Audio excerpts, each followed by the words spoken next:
Hello বন্ধুরা, তোমার সকলকে স্বাগতম তোমাদের চ্যানেল ডাব্লিউবি প্রাইভেট টিউশনে।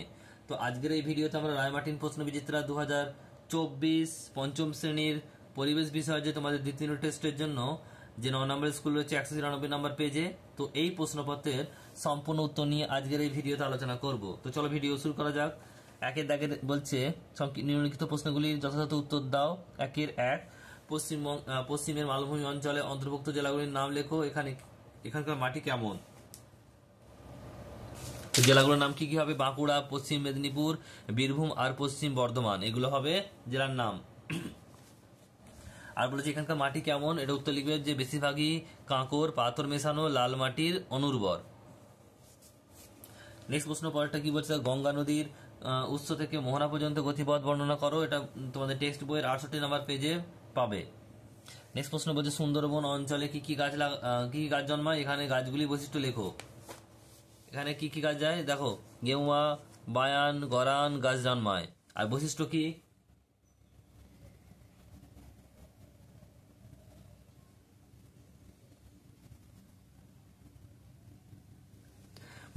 বৈশিষ্ট্য হচ্ছে কি ঈষৎ নোনা জল আর কাদায় জন্মায়। গাছগুলি দু রকমের, মূল দেখা যায়, ঠেসমূল আর শ্বাসমূল। পরে প্রশ্ন কি বলছে? সম্পদ বলতে কি বোঝে? মানবীয় সম্পদগুলি বলা হয়, উদাহরণ দাও।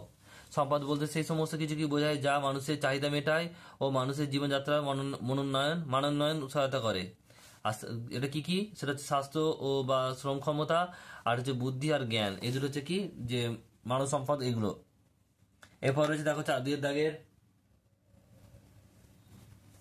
দুই দায় প্রশ্ন বলছে এক একটা উত্তরবঙ্গের বনভূমি, দুটি বনভূমির নাম লেখো। এটা হচ্ছে জলদাপাড়া আর গরুমারা। নেক্সট প্রশ্ন বলছে বোলপুর কেন বিখ্যাত? এটা এখানে লেখা রয়েছে, দেখে নাও। শান্তিনিকেতন রবীন্দ্রনাথ ঠাকুর আশ্রম বিদ্যালয় প্রতিষ্ঠা করেন, পরে তা বিশ্বভারতী বিশ্ববিদ্যালয় নামে বিদ্যালয় হয়েছে, হাতে কাজের জন্য বিখ্যাত।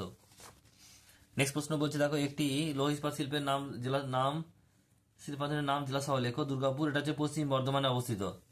কুলিক কোন জেলা অবস্থিত, কিসের জন্য বিখ্যাত? এটা হচ্ছে উত্তর দিনাজপুর, আর এখানে পাকিয়ালা রেল স্টেশনের জন্য বিখ্যাত। নেক্সট প্রশ্ন বলছে দেখো তিনের দাগ শূন্যস্থান পূরণ করো। একটা আইআইটি কলেজ আছে ড্যাশে, খড়গপুরে। নেক্সট প্রশ্ন সভ্য মানুষের নানা রকম কার্যকলাপকে ড্যাশ বলে, সভ্যতা বলে। আর এরপরে প্রশ্ন দেখো ভাগীরথী নদী গঙ্গার ড্যাশ নদী, শাখা নদী। আর টয় ট্রেন ড্যাশে আছে, দার্জিলিং এ আছে। তারপরে প্রশ্ন দেখো রয়েছে চার দাগের প্রশ্ন কি বলছে? সঠিক উত্তর নির্বাচন করো। একটা ইংলিশ বাজার মালদায় অবস্থিত, মালদা জেলা সদর শহর। আর মহানন্দা, এটা হচ্ছে উত্তরবঙ্গ একটি নদী। তারপর নারী শিক্ষার প্রসারণ ঘটান কে? এটা হচ্ছে বেগম রোকেয়া।